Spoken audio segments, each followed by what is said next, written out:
toolkit too.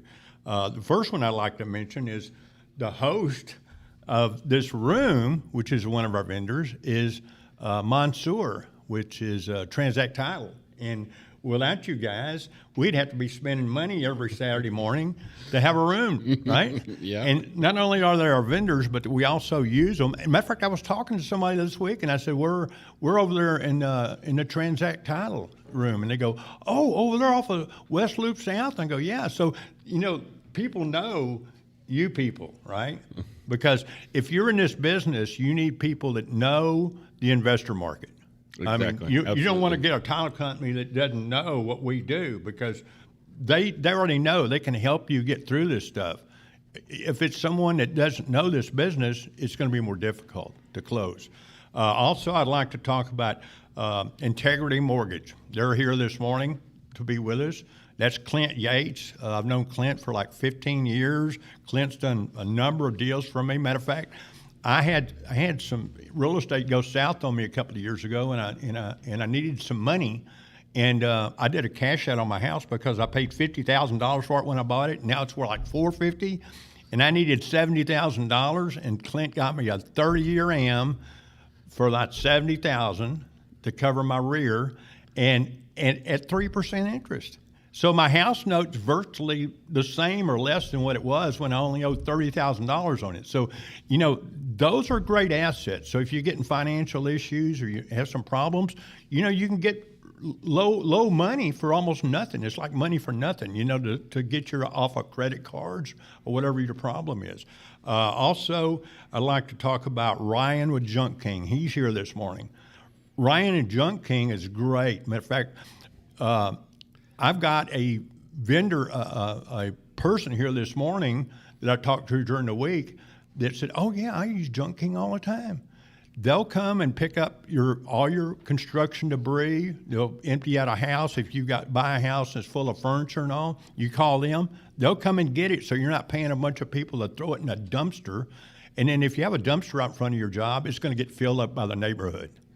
So this is a great tool to have in your toolbox. Junk King, and it's Ryan. And you can go to MassivePassiveShow.com, and you can get these vendors. One other vendor I want to talk about real quick, very important. If you're doing deals, you need money.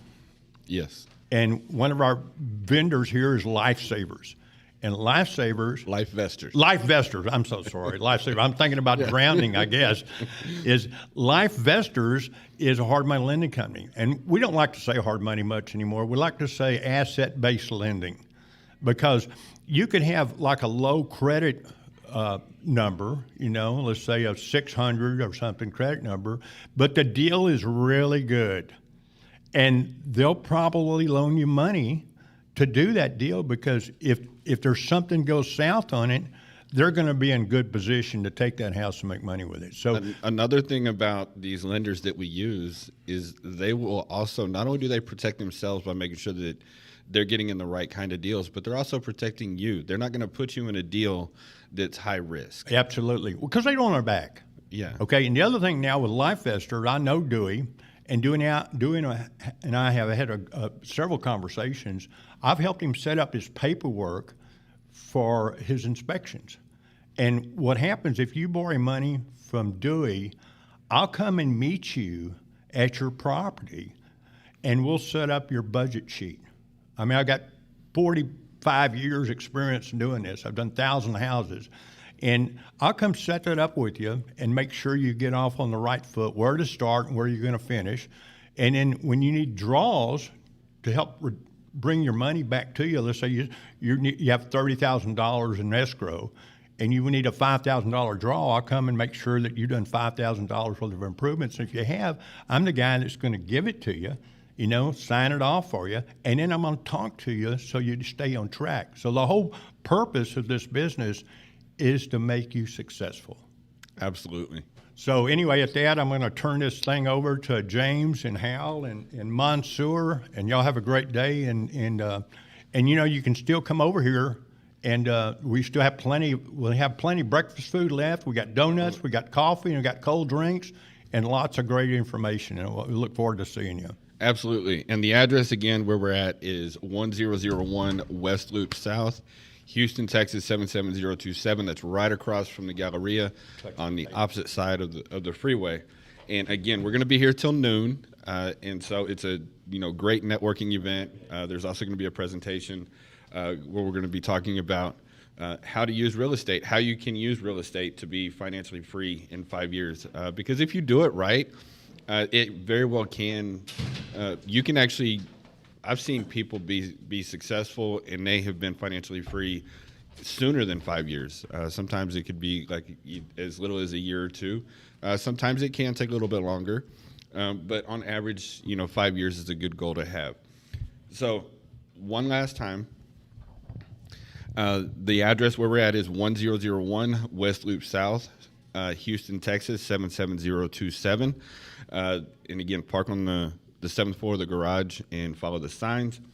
And all of our information, the vendors' information, the sponsors that Pat just recognized, and any of our upcoming events, all of that information is on our website at massivepassiveshow.com. So now we are being joined now by, as I mentioned at the beginning of the show, a very special guest, Monsoor with TransAct Title. Good morning, Monsoor. How are we doing? Not too bad. How about yourself? I'm James? doing wonderful. It's a beautiful day outside. It's a great day to network and all that kind of stuff. It sure is. So, first of all, thank you for being here. Thank you for the room that we use here. It's a wonderful room. It's a great setup, and it's going to allow us to accomplish what we want to. Yeah, it's a nice turnout over here. It looks like more people are coming in as well. Yes, absolutely. So let's go ahead and jump in. I think me and you had talked yesterday afternoon, and we had talked about you're potentially going to be talking a little bit about 1031 exchanges and maybe touch a little bit on IRAs. But also I want you to incorporate your services at TransAct Title. Sure. Because as an investor, as a flipper, as a wholesaler, having an investor-friendly title company on your team that you can rely on is absolutely key. I mean, you need somebody that can run title and put a rush on it, close quickly. They can, if they're investor friendly, a lot of times they can do mobile notaries, sometimes virtual notaries. They can close quickly. They can make your deals happen. Absolutely. And actually, you've actually hit the nail on the head. Those are some of the core services that you have to be able to offer when you're investor friendly. And investor friendly can be a misnomer. So what does that typically mean? I mean, we have a division that specifically gears towards investor transactions and the types of transactions that need to be done, whether they're wraps or sub-twos or unique situations that each investor has that you have to customize a solution and where it's compliant and will pass muster with the underwriters and where everybody can make money at the same time and the investors can move on to another deal. Exactly. And sometimes it could be super time sensitive. Absolutely. Maybe the seller maybe not be able to get off work, and you guys can, at their request, you can drop what you're doing and go out there and get the document signed. Yes. Same day funding. All of this stuff is key, to being successful and getting your deals closed. Because let me tell you, another thing about title companies, the way I operate is, I stay on top of my deals. My title companies stay on top of my deals. But the only thing is that I have to keep in mind is it's not just my deals they're working on. They're working on 100, 200, 300 other deals. And so I have to respect that. And one of the biggest things that I do is if I'm closing a deal, I pay attention to what time of the month it is, because if it's on the last week of the month, it is super crazy. It's maddening. And I swear, sometimes it used to be just the end of the month. Now it kind of bleeds into the beginning of the month, and then you have a lull at the mid of the month, and you start all over again. You've hit the nail on the head there, absolutely. And just to let you guys know, we do offer, James, in terms of being real estate, we're kind of a one-stop shop. We have TransAct Title, which is our mothership. And in that, we do offer our own. We do have our own title plan. We're not like other title companies where they have to outsource it. So we have our own data. We have our own staff. So that allows the transactions to move a lot faster. Having said that, we also have an in-house real estate law firm that can take care of a lot of the transactional and real estate related elements that need to be done on a transaction so that the transaction moves seamless between all the parties and can help spearhead the issues. And we also have a 1031 exchange company under the name Equicap 1031 Exchange, which is technically the room whose room we're using. Having said that, that offers tax-deferred exchanges, and we are a qualified intermediary that's typically termed as a QI as per the IRS, and we're able to do those on any transaction that, whether it's residential or commercial, that's an investment property anywhere in the United States. And what does that mean when you hear the word 1031 exchange, right? That is an element that the 1031 exchange is a tax code that had come up many, many years ago and decades ago that allows you to upgrade your properties, sell them, basically, and transfer it into another property without having a taxable event. And what does that mean? That allows you to trade up properties. And part of the deal, when you're an investor, you want to trade up your portfolio. You know, you got to diversify, right? And that's one of the elements. That allows you also to increase your cash flow and not pay any tax. So let me give you guys an example. You got $1 million house, and let's say that you're going to sell it today at $1 million.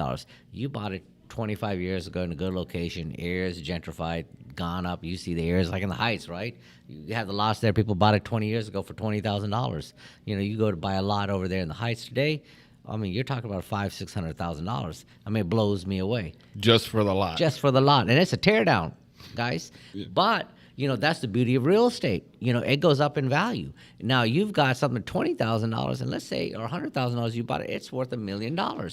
Guess what, guys? When you go to sell that, typically what happens is, and it's your investment property, what's going to happen is, the minute you sell it, guess what? Your basis on it was $100,000. So all that recaptured depreciation you have, it's added back in, and you got to pay the government. Now, it maxes out at 25%, but that's a lot of money to pay back to the government. You lose $250,000. Plus, you have other taxes that are going to go on that. So you're talking about losing a significant amount of that gain of $900,000. So with that 1031, what does that allow you to do, guys? It allows you to sell that property where you have a $900,000 profit in that, for example, not have to worry about having a taxable event where you have to do the depreciation recapture and pay the other taxes, and say, hey, guys, 1031 exchange company, I want to buy another property or multiple properties to equal out to that $1 million. Well, go ahead. You do that. Guess what? You've got your other properties. You have not paid a single bit of tax. You are able to trade up and buy multiple properties, and you can keep doing that till the end of time and keep deferring that. And think about it: if you're paying tax on $900,000, you may lose $300,000-$400,000. Wouldn't it be better to put that into another property than pay it to Uncle Sam? Yeah, most definitely. I would much rather do that and keep building my equity and my profit. But question: if I sell a property today and I make all that money, but I want to tax defer it, is there a time frame that I have? Excellent question, James. That's a real good question. Most people don't even ask that. So typically the rule of thumb that we normally go by, and it's not a hard and fast. There's some small minor exceptions, but not 99.9% of the time, most people don't fall into it. 1 year and 1 day. Up to 1 year and 1 day. You have to hold it, and then after that, you can do a 1031 exchange. Okay, so all right, so you have to hold the property for 1 year and 1 day. Then it becomes eligible for the 1031 tax exchange. Right. Okay. That way you go into the long-term capital gains rather than short-term capital gains. Okay, so the other part to that question was, okay, so I buy a property, I hold it for 1 year, 1 day, and now it's eligible for the 1031 tax exchange. If I want to transfer that money into another property or multiple properties, what is my time frame from selling the property to acquisition the next property? Good question. So when you close at the title company, that property that you're originally going to sell, that's what we call your relinquished property. Okay. From the date that you close at the title company, what date you have on the settlement statement, you have exactly 45 days to identify. any property that you wish to do. So most people will identify up to 3 properties, okay? And you don't have to have a contract on that. That's your intent that you want to buy any one of those 3 properties that you can buy. And a lot of times you may be looking at it and say, this is what I narrowed it down to. We don't have to have a contract copy, but on the 45th day, you'll identify and tell us, hey, EquiCap 1031 exchange, this is the property that I'm looking to purchase. And we'll lock that in, and you can buy any one of those or any combination of those properties. And you have 6 months to actually close or 180 days from the date that you sold your original relinquished property at the title company. Having said that, it's important, and I can't stress that enough, to use a title company that is well versed with 1031 exchanges. And at TransAct Title, our escrow officers are well versed in how to interpret, how to craft the settlement statement, and to make it compliant. Otherwise, a lot of times we're having to retrain title companies on each exchange on how to do it and make corrections. And this allows us to have a seamless experience and more of a customized and boutique experience when you're dealing with all the services under one umbrella. So, Monsoor, that 180 days, is that a sort of situation where if you don't know you're wanting to 1031 and you sell your property, do you have that 180 days to then choose to do a 1031, or does it have to be set up beforehand? No. So go back and rephrase that question again, if you don't mind. Well, you said there was 180 days to close, Right. But does that mean that you don't have to have the 1031 when you sell that original property, or do you have to have that first before you do the So sale? what happens is you can either set it up beforehand with the exchange company, or closer to the time of closing, you notify your title company or us or our title, TransAct Title, and at that time you notify the exchange company. So at the time you're closing, it's also the 1031 exchange is taking place simultaneously. Okay, so you can't do it like a month after you sold the house. No. If you receive the money, and that's what the IRS terms and the technical definition is constructive receipt. If the money touches your hand or your account, it's not compliant. You cannot do it. It has to be an arm's length transaction. So that's the reason they need a neutral intermediary, a qualified intermediary, to be the bearer for you. Does that make like a Yeah, wall? so that third party handles all the money. So the Right. person who sold the property is never getting that IRS burden. Right, and that's where it avoids technically the taxable event. So we hold the money. We set up a segregated account in your name, and we're the administrators to monitor the transaction and handle the transaction to make it compliant for the IRS. And like I said, if you utilize the services of a title company, it's a seamless experience. We take care of everything. You don't have to get involved, because a lot of times clients are having to play coordinator, right? And I tell clients, you don't need to be the coordinator. You need to be the coach of all the business elements, right? Let everybody take care of that. With this, it's one less step for you to deal with, right? We take everything internally from each department.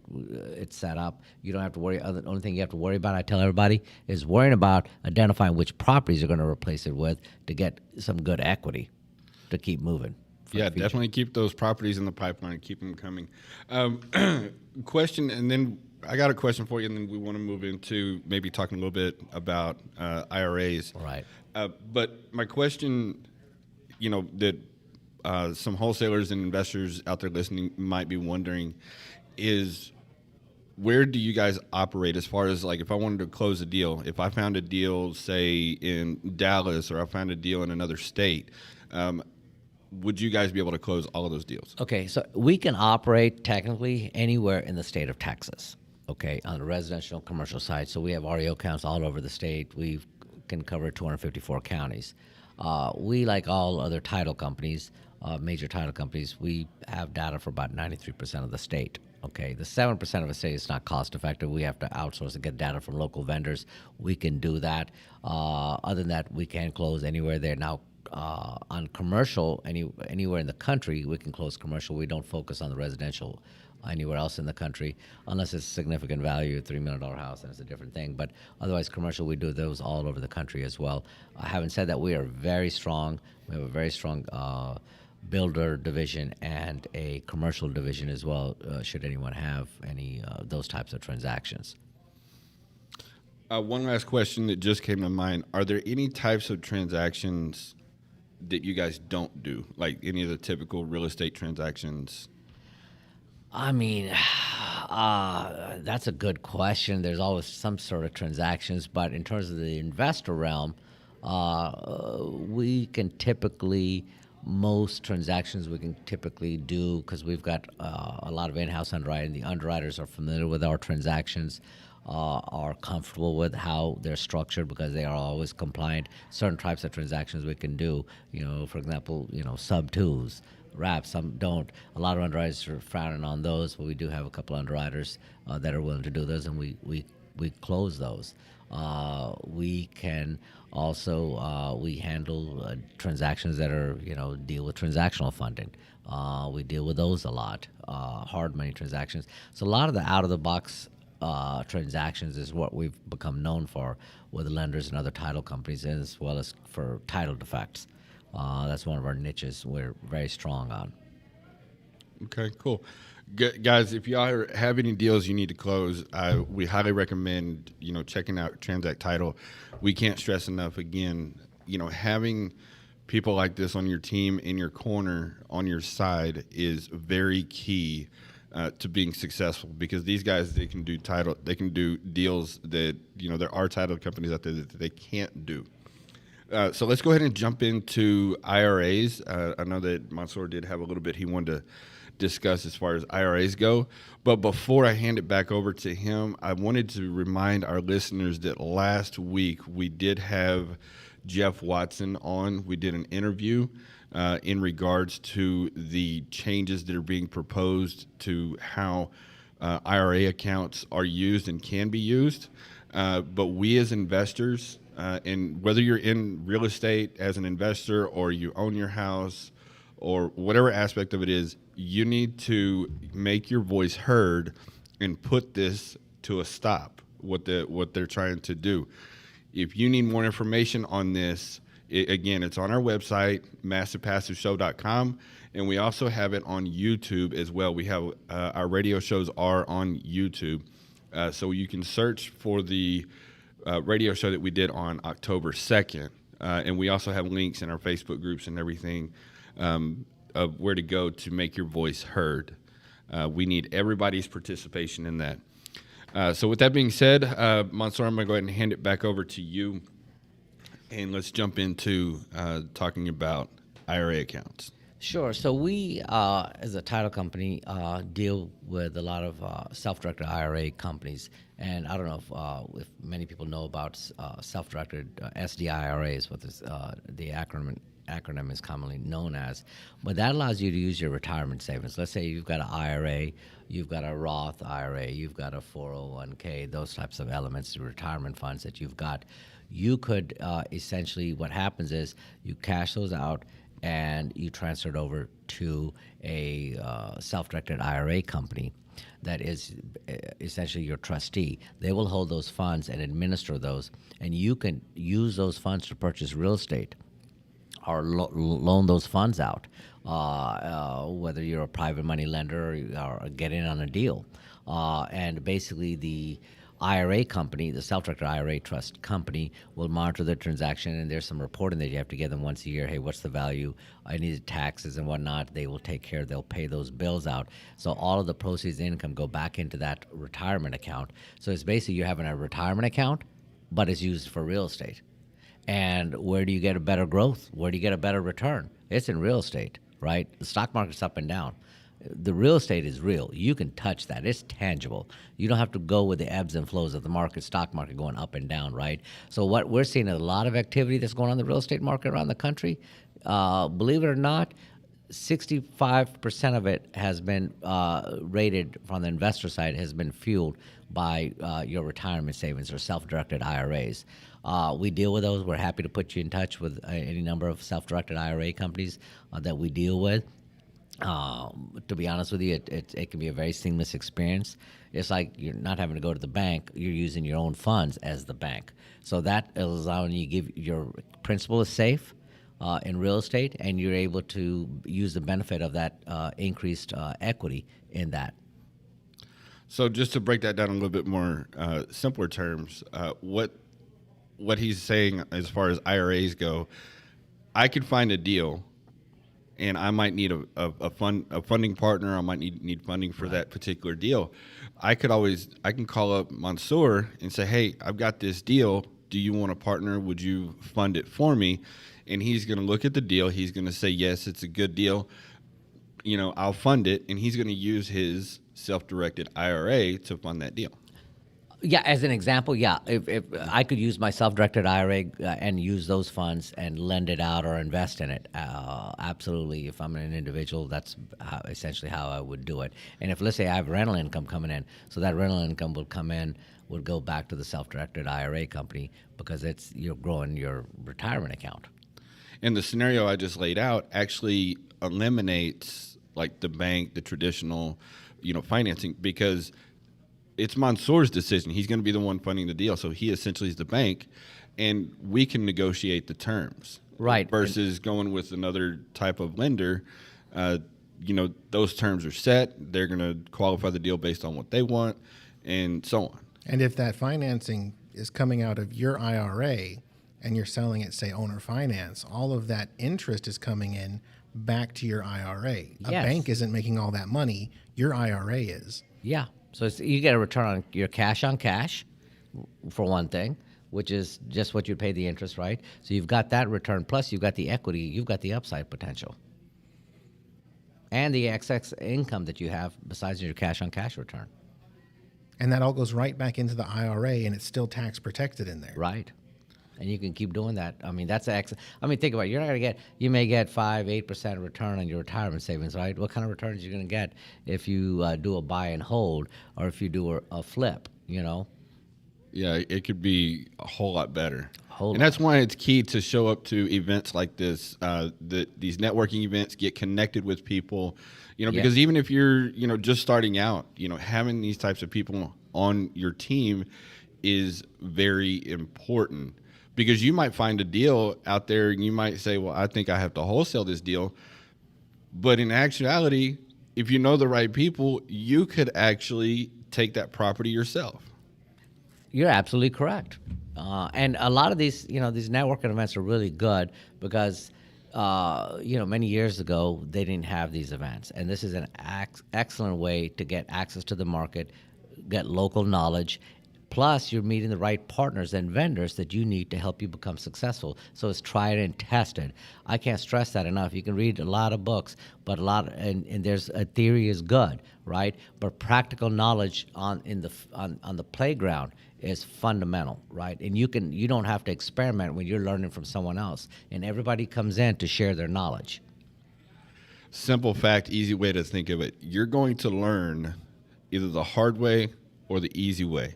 You're going to learn by going out there and falling flat on your face, or you're going to learn from and with somebody who's been there, done that. And that's not to say that you're not, going to stumble from time to time, but you're going to maybe stub a toe instead of falling on your face and breaking your nose. Absolutely. Yeah, wasn't it Mike Tyson that said every boxer has a plan until they get punched in the face? Man, I like it. If you don't, I didn't know that was from him, though. if you've never been in the ring and gotten hit in the face, you're never going to know exactly what you need to do when that situation happens. But if you have other people, that's what networking gives you. It gives you people who already know how that changes your plans and what to do when that comes up. So you don't have to get that punch in the face. You're ready for it. Yeah, you absolutely, you don't know what you don't know. I mean, I've been in the business 8.5, almost 9 years, and I've been around it for quite a while, and I'm still learning, and I'm still networking, and I'm still growing, and I still make mistakes from time to time. I've been doing this for decades, and I tell everyone, and everybody's like, oh, you know it all. I said, no, I'm learning something new every day. I mean, it's easy. That's just at least one thing. I mean, real estate is such a broad field like anything, right? There's always something to learn. Yes, constant student of the game. Yeah. Ray Sasser, one of our other hosts. Oh, that's an excellent example. That's funny. That's funny. We call Ray. He doesn't like this, but we call him F.A. Grande. Pat gave him that nickname. Well, then last week, Ray fought back, and he's like, I got the nickname for you and Pat. And he calls us Donkey 1 and Donkey 2. So he's not in the room right now. So when he goes back and watches this, hopefully he'll get a kick out of that. Because we, in addition to being partners and being in business together and everything, we're friends here. And we, crack up on the show. We crack jokes at each other. We, throw snowballs at each other. So it's we try to have a lot of fun and try to make this a different type of show. You know, we don't want to sit here and try to constantly be upselling people. We don't want to sit here and brag that, you know, hey, I drove my Lamborghini, you know, to the event today. You know, we're not those type of people. We're transparent, and you know, we keep it real with our audience. So we're about to be wrapping up with Monsoor here in a couple minutes. Do you have anything you want to close with? No, I just wanted. We're available. Anything you guys need, you're welcome to give us a shout at TransAct Title. We're here off of 610 in San Felipe. We have a number of offices in the area, and you can reach us at 713-429-5436. That is 713-429-5436. You can find us online at transacttitle.com. transacttitle.com, and for 1031 exchanges, you can contact our in-house company, Equicap 1031 Exchange, at 713-429-5466, 713-429-5466. I am a senior exchange officer, so I wear multiple hats and I help guide you through the transactions. If you need anything, you're welcome to reach me or my assistant, and we're happy to help. Definitely reach out to Mansoor. Thank you for being on the show with Thank us you for having today, me. and You thank guys you have for a this great room. day. Yeah, great And to have you, Mansoor. I know that he just gave out a lot of information. He gave out some different phone numbers and some different websites, but don't panic. It's okay. You can go to massivepassiveshow.com, and there's a link. You can find TransAct Title's contact information there. And also you can find a link to our YouTube channel, which this show will be on as well. So there's multiple different ways that you can find us, but it all starts with massivepassiveshow.com. That's it. Massive passive being the operative word. Well, you guys have a great day. Thank you for having me. You too. Thank you, Monsoor. We'll catch up in a little while. All right. You guys having fun out there? Raise your hand. Don't take your hand off the wheel if you're driving, but, you know, haha. Saturday sarcasm there. So let's keep moving along, talking again about how to be financially free. Wanted to kind of dive in. This topic is a little bit late, but kind of on time at the same time. We are now in October, and that means that we're, you know, November's next, and then December, and then we're going to be in 2022. So that means it is now time, if you have not started already, to be thinking and planning about 2022. One of the things to keep in mind is a lot of investors, a lot of wholesalers, a lot of people in this business kind of slow down this time of year, and they take a lot of time off. Not us. We are, you know, running and gunning. We're stepping it up. We want to, you know, take advantage, and we want to get our marketing. We want to get 2022. We want to hit that running. So what I want to do is I want to talk about setting some goals, setting some smart goals for 2022, and setting a plan to hit 2022 running so that we can make 2022 better than 2021 was. But just real quick, before we get into that, just to make sure we have time to hit it, I just want to mention that there's a bus tour coming up at the end of October, and that does have to be registered for ahead of time. So, you know, hearing about it now, get it in your head that needs to be registered for if you're coming along with us. And we may run out of time in this show to talk about it before we get through all of our other subjects. I just want to make sure we get that out there. Yeah, and that information is on massivepassiveshow.com. Now, what Hal's talking about is there is an early bird special price, and we're known now. We're at the massivepassiveshow.com, and we're the Massive Passive Show, but we're presented and we're under the umbrella of Alamo Ria of San Antonio and Alamo Ria of Houston as well, and what you're going to get with that bus tour in the early bird pricing is you're going to get a free 1-year membership to the Alamo Ria along with that. And you'll be able to come to our events, our networking events, for free. And then any other events that we do that are paid events, you'll be able to get discounts.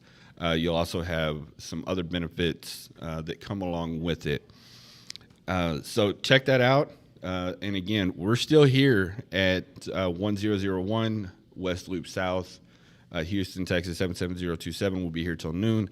Feel free to come by and join us. We'd like to meet you. So let's go ahead and talk about some goals in marketing and planning for 2022, and then take action. I hope by the end of this show, which is coming up here in the next probably about 15 minutes or so, I want you to be pumped, excited, and I want you to go out there and take action and go out and find some deals, bring your deals. One of the things that we do here at this event is if you are a wholesaler or an investor or maybe a flipper or something, you're looking for a partner, we are incorporating in these events what we call deal a minute. And that means if you have a deal, we're going to give you the opportunity to stand up in front of the audience and present your deal. And you can potentially find a buyer, you can potentially find a partner, potentially find a private lender, or a lender of some sort. So very important, if you're out there getting deals, bring your deals to these networking events with if you. you never realized that a 1031 was possible and you have an IRA, if you come down here, Monsoor is still here. You can talk to him today about getting your deal done with the money you saved for years and years. Absolutely. So come join us, whether it's today, whether it's mark your calendars. It's every month on the second Saturday. These events are growing. They're getting bigger. They're more popular. People are getting out more, and they're networking. They want to build their business. So goals for 2022. I'm going to encourage you to write your goals down. Okay, and one of the things that we do is we like to try to make smart goals. We don't want to make the goals too high. Like, we don't want to go from, if you're closing 1 or 2 deals a month, you don't want to have the expectation of closing, 10 or 15 deals a month. But if you want to take that 1 or 2 deals a month, or 1 or 2 deals every other month, and you want to increase that to maybe 2 to 3 or 3 or 4, that is a good achievable goal. Another thing that I like to do when I'm writing my goals is I like to look down the road and work myself work backwards. So for example, I'm going to look 10 years down the road. Where do I want to be in 10 years? And then I back it up and I say, okay, if I want to be there in 10 years, I got to be a certain place in 5 years. And if I want to be a certain place in 5 years, I got to be somewhere within the next 12 months and so on. And I just back that up. And then I make sure that I have short-term goals, like within the next 30 days. What do I want to accomplish within the next 30 days? And I write these goals down, and I put them where I'm going to see them every day. Okay, it could be the home screen on my computer. It could be, you could tape it to the mirror in the bathroom, tape it to the mirror on your bedroom door, or wherever it is. Just make sure that you're going to see these goals every day. When you write your goals down, and you look at your goals every day, and some people even recommend looking at them when you first wake up and then looking at them right before you go to bed. But when you look at them, you are going to do everything you can. You increase your chances of doing everything you can to achieve those goals. But the other aspect of that is you have to want what you want. You have to want it bad enough to go out there and do it. Yeah, I mean, the first step in any goal is you being willing to take action to make it happen. Regardless of what that action is. Now, you're not going to get out there and say, for example, if you're designing a website or you're designing a postcard or you're designing a flyer, anything that you're designing or you're working on designing an ad, it's not going to be perfect on the first shot. Okay? But make it good. Don't just throw any, crap out there, but, make it good and then put it out there and just tweak as you go along. And perfection is the enemy of good enough. Once you have something that is good, run with it. It doesn't have to be perfect. You can make it perfect over time, but once you have something good, get it out there so it can start working for you. And action isn't magic. It's not, if you're wanting to go from 1 or 2 deals a month to 2 or 3 deals a month, it's not just you walk out your front door and suddenly magically you've got an extra deal a month. It could be as simple as just saying, you know what, every week I'm going to spend a couple extra hours looking for properties, or every week I'm going to go and check one new area, someplace I've never been to before. Tiny little things can be those first steps. You just have to be willing to actually do them. One of the things that I like to do is if I'm going somewhere and I go somewhere on a regular basis, like whether it's to the office or I go, to a relative's house or a friend's house, I like to take a different route, one, every time I go, or I change it up from time to time, or I may take one route on the way and then I take a different route on the way back. For one, on my back window, I advertise on my back window that I buy houses. So anybody sitting behind me in traffic, and I'm thinking I maybe should put some of that on my sides of my car too. But Houston is a big city and there is a ton of traffic. So whenever I'm out on the road, I'm basically telling everybody what I do. And that's an easy investment right there. I think for the decals that I've got on my back window and then some shirts that I had made, that's making me a moving billboard. I think that cost me $200, something like that. One of those big billboards at the side of the highway is thousands and thousands of dollars a month. Putting that billboard on your car, so you're on every highway wherever you're going, is a fraction of that, and that's a one-time cost. That's on your car until you decide to peel it off.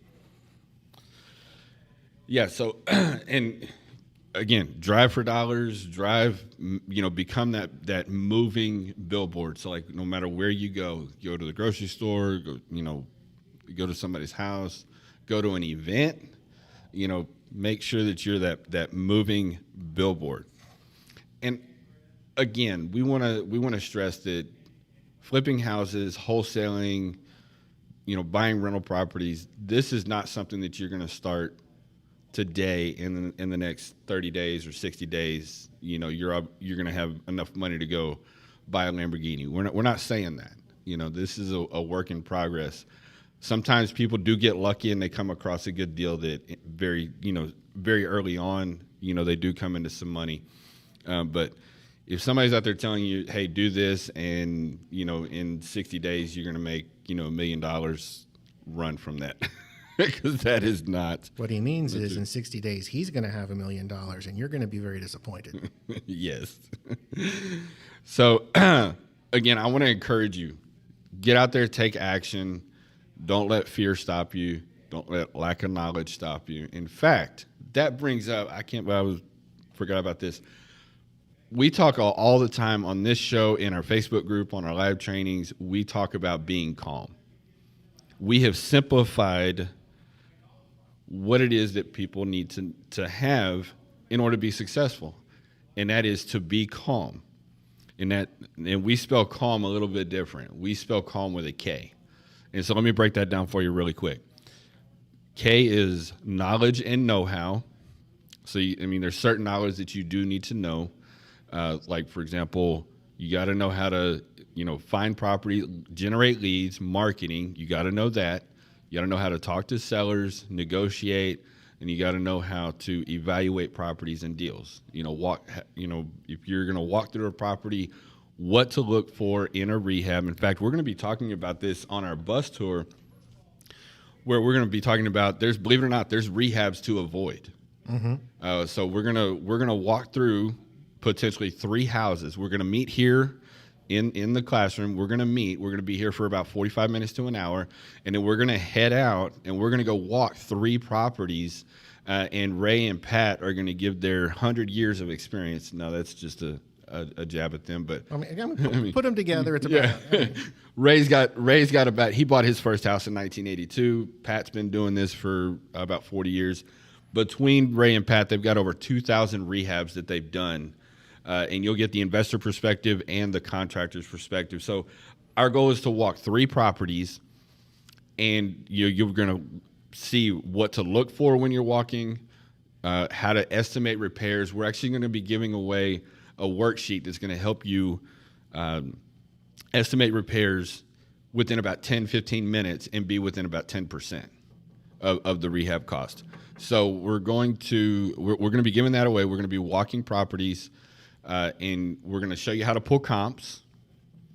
And by the end of the day, because we're also going to come back after we walk those properties, we're going to come back to the classroom, and we're going to be here for about 4 hours, and we're going to dive into comps. We're going to dive into what types of rehabs to avoid, estimating repairs, and things that we're going to break down. Okay, if you're doing flooring, if you're doing painting, if you're doing a roof, whatever it is that you're doing, you're going to be able to break that job down into different segments, and you're going to be able to know what it is that you should be paying for.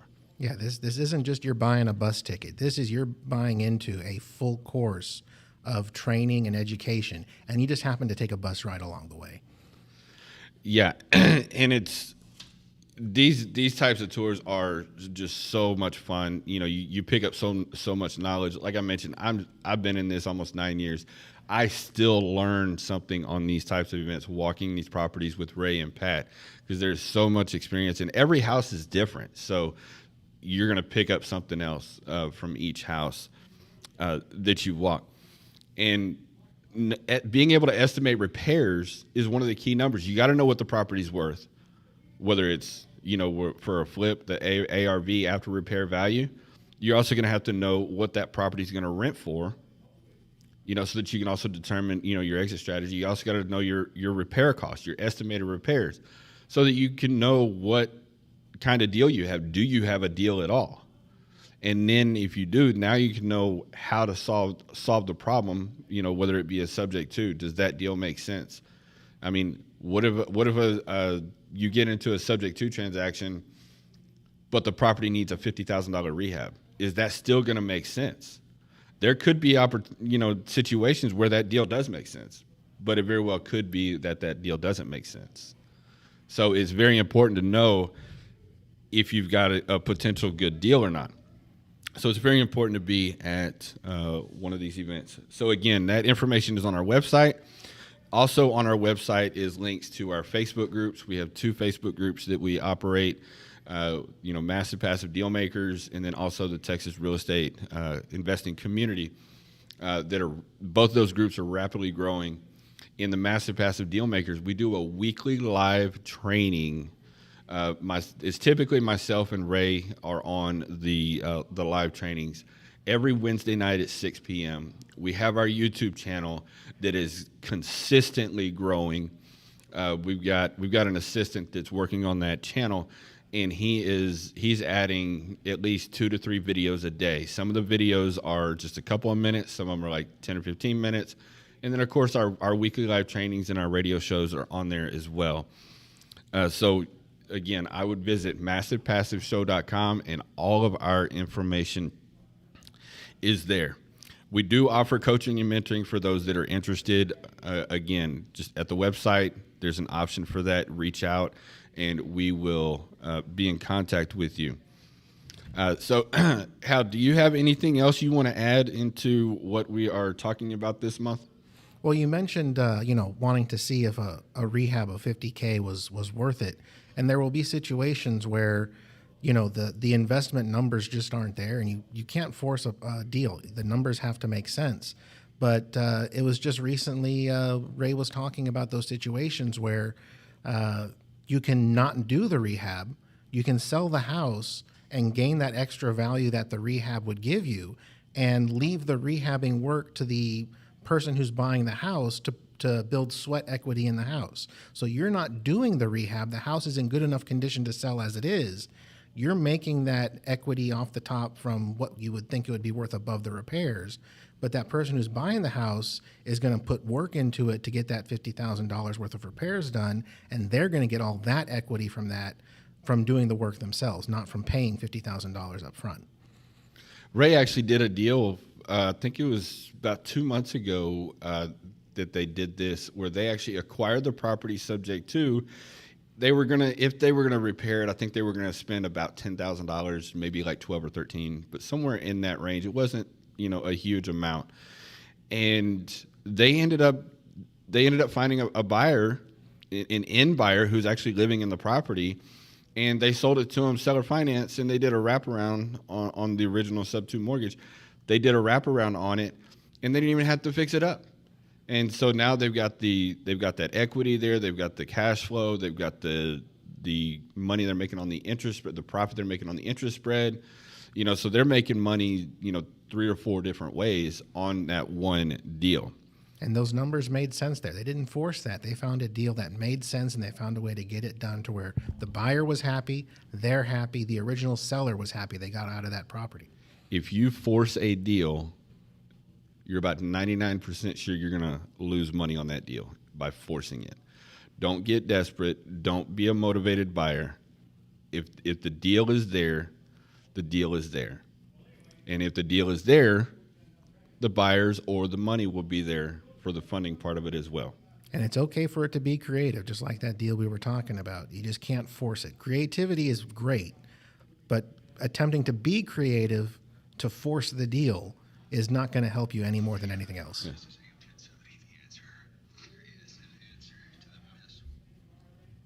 We didn't get any music. No, we didn't.